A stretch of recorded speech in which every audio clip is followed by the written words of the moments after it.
Como ya hemos comentado, entonces, para un fluido que es compresible, ninguna propiedad permanece constante. En el problema que vimos, si yo defino una presión de entrada hacia una presión de salida, cuando bombeo el flujo a través de una tobera, de una turbina, de un compresor, de cualquier sistema que trabaje con fluidos compresibles, van a sufrir variación todas las propiedades excepto dos. En todos los puntos hay un valor diferente de densidad, hay un valor diferente de número de Mach, de velocidad, de área, de diámetro, de temperatura y de velocidad del sonido a través de esta tobera. Lo que permanece constante es el flujo másico, y a lo largo de toda esta tobera o de todo este equipo permanece constante la temperatura de estancamiento, que se calcula a través de la entalpía de estancamiento. Entonces vamos a deducir algunas ecuaciones que son aplicables para explicar cómo se comportan las propiedades de un fluido compresible en función de variables medibles. Las variables medibles son directamente presión, temperatura y diámetro. Entonces todo esto va a estar en función de área o en función de diámetro. Área o de diámetro. Bueno, ¿qué ecuaciones son aplicables para cualquier flujo compresible? La ecuación de conservación de la masa es aplicable. Un balance de masas, si observan, como no existe generación de masa, no existe destrucción de masa, en general la entrada de masa es igual a la salida. Como estoy trabajando con un flujo, vamos a usar flujo másico. Entonces, es constante en cualquier punto el producto de densidad del fluido por área por velocidad. Pero en todos los puntos es diferente la densidad del área y la velocidad. Pero su producto es constante. De aquí yo puedo deducir una ecuación diferencial que puede aplicarse para cualquier fluido compresible y que expresa la relación entre densidad, área y velocidad. Aquí observen que estas son tres variables que se están multiplicando. Entonces yo puedo aplicar la relación de la derivada de un producto de tres variables. Bueno, esta es la fórmula típica que usan en cálculo. La derivada del producto de tres variables es igual a esto. Si lo desarrollo con flujo másico, la derivada de flujo másico, aquí yo derivaría con respecto a cualquier variable, puede ser temperatura, etcétera. Lo voy a establecer solamente en términos diferenciales. Y bueno, esto equivale a la diferencial de densidad por área por velocidad. En términos diferenciales, me queda diferencial ρ por velocidad por área más, bueno, todas las posibles combinaciones. Densidad por diferencial área por velocidad más densidad por área por diferencial velocidad. Ese es el producto de las tres variables y de aquí se obtuvo el diferencial. Bueno, en este caso la diferencial de flujo másico, recuerden que flujo másico es constante, entonces la diferencial de una constante es 0. Entonces esto yo lo voy a igualar a 0 cuando realice la diferenciación. Y esta ecuación la vamos a dividir término a término.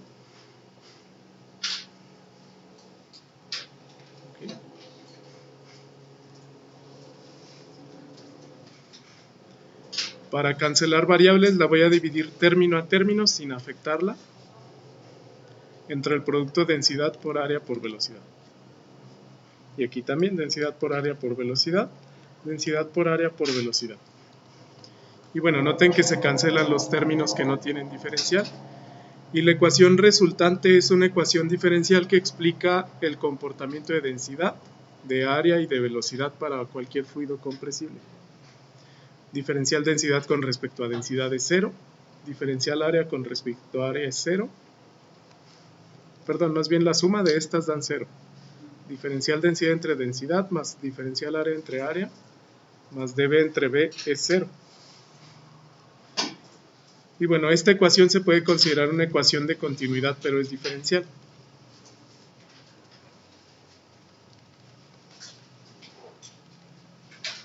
Bueno, de este lado me quedaría también 0 entre densidad área por velocidad.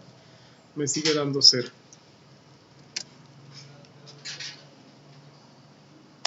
Esa expresión es válida para cualquier fluido compresible. Aquí no hay restricción más que el flujo másico sea constante.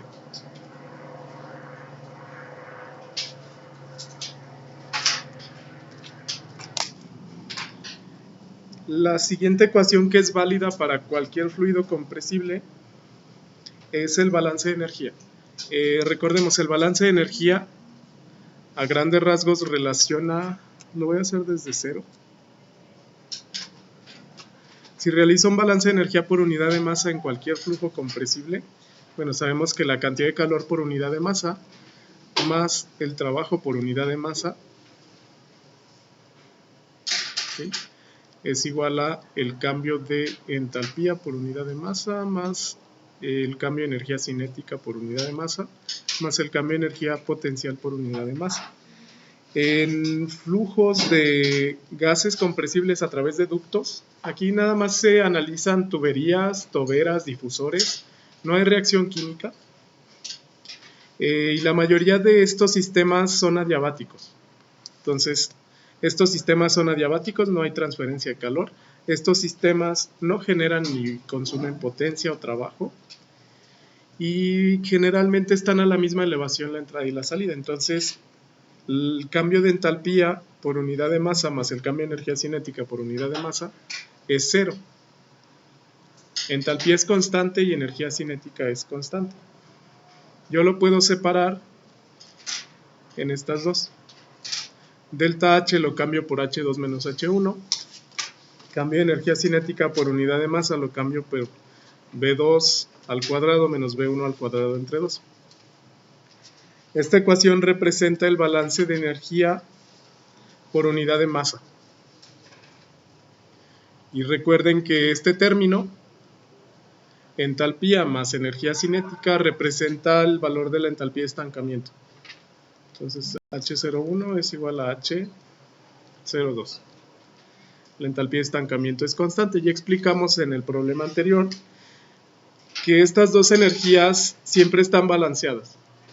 Es decir, si un flujo aumenta su velocidad, disminuye su entalpía y por lo tanto disminuye su temperatura. De algún lado tiene que obtener esa energía.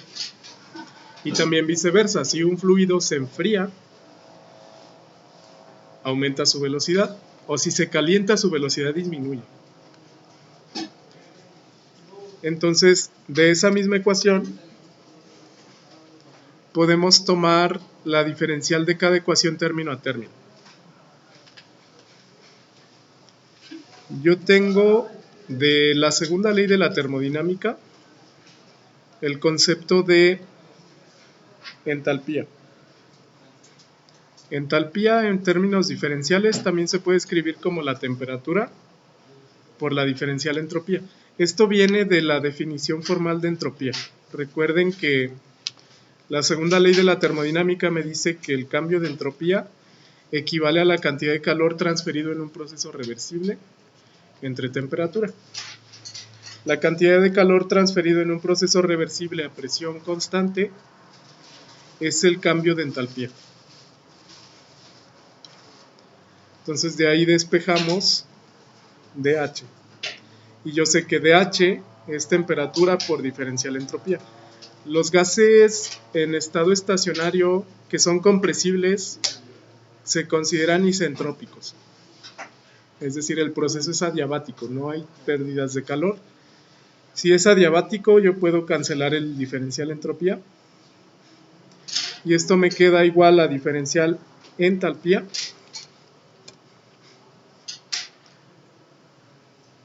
menos volumen específico diferencial presión.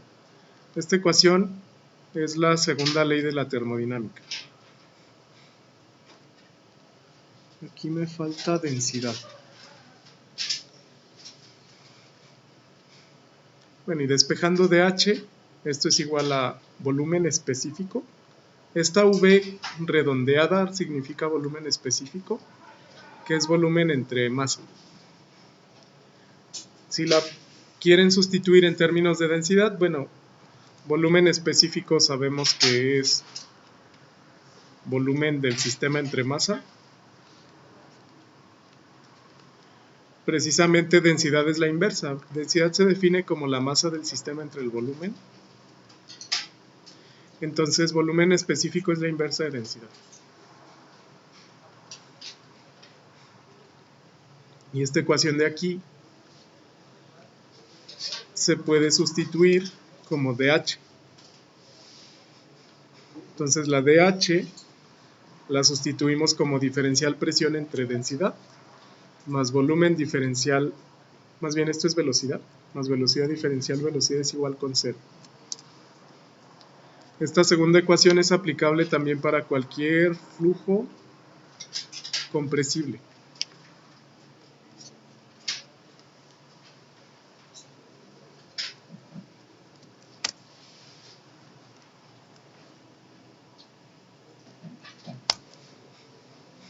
Entonces, esa ecuación que se dedujo representa el balance de energía despreciando trabajo y energía potencial para un flujo isentrópico unidimensional de un gas compresible. Si combinamos las ecuaciones anteriores,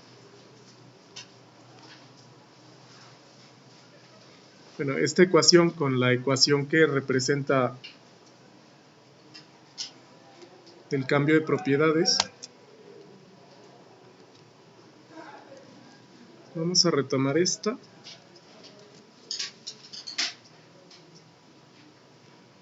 Y la última ecuación que dedujimos. Bueno, voy a retomar esta con esta.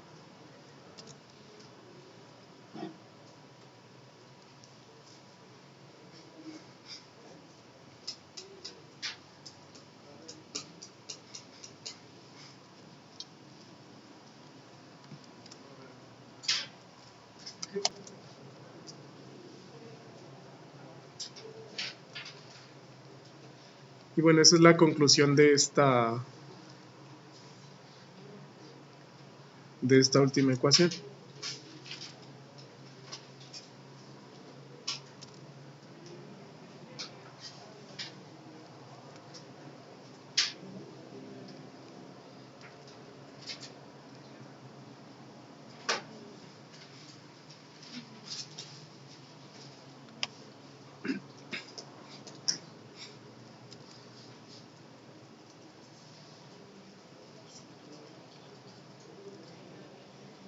Bueno, de esta ecuación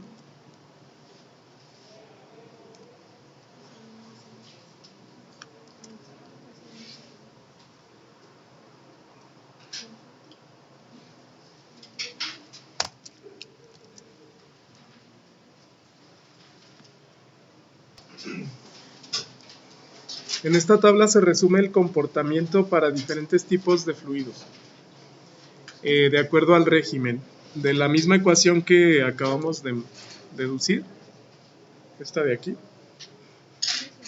Bueno, comentábamos si el fluido es subsónico, como en este caso,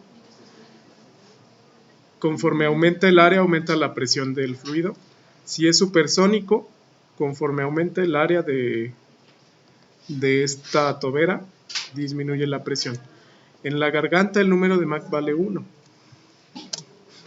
Ahora, ¿qué pasa con los otros casos? Hay una forma de establecer esto en términos meramente de velocidad. Esta ecuación representa el cambio de densidad y de presión, y la ecuación diferencial explica el comportamiento de presión con el área. Si yo sustituyo densidad por volumen, es igual a menos diferencial presión entre diferencial velocidad.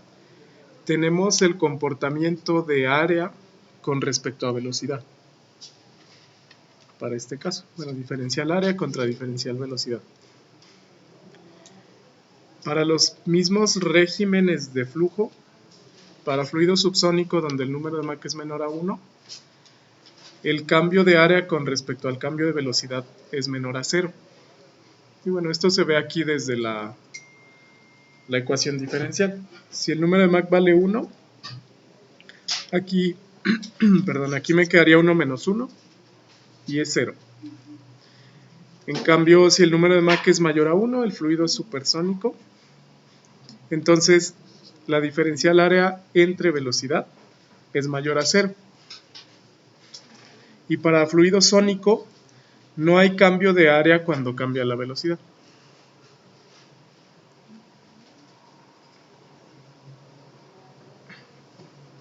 Y bueno, esto representa la forma de un dispositivo de cambio con respecto a su velocidad en flujo isentrópico o reversible. Entonces, con estas relaciones yo puedo predecir qué va a pasar con la velocidad cuando el fluido es subsónico, sónico o supersónico.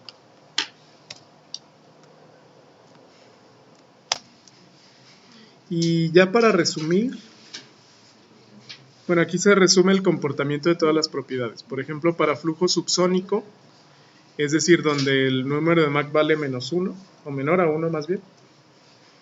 Si es una tobera, en este caso la tobera disminuye su diámetro para aumentar velocidad. Si el flujo es subsónico, la presión en la tobera se va a reducir, pero la velocidad va a aumentar. El número de Mach va a aumentar, la temperatura se reduce y aquí faltó densidad. La densidad se reduce.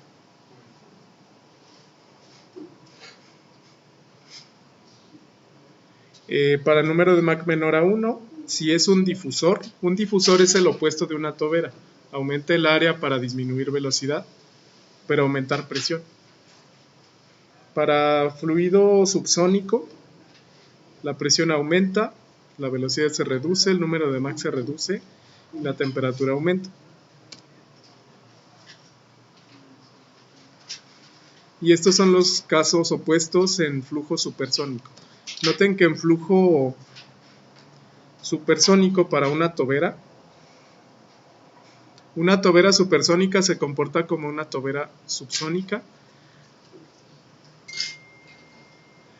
En el caso donde el número de Mach vale mayor a 1, la presión se reduce, velocidad aumenta, número de Mach aumenta, temperatura se reduce. Y en un difusor supersónico ocurre lo opuesto. La presión aumenta, la velocidad se reduce, número de Mach se reduce y temperatura aumenta. Entonces, bueno, aquí se resume el comportamiento de todas las variables dependiendo de la geometría del equipo o del ducto que se está analizando. Aquí generalmente nada más vamos a ver toberas, difusores y toberas convergentes divergentes.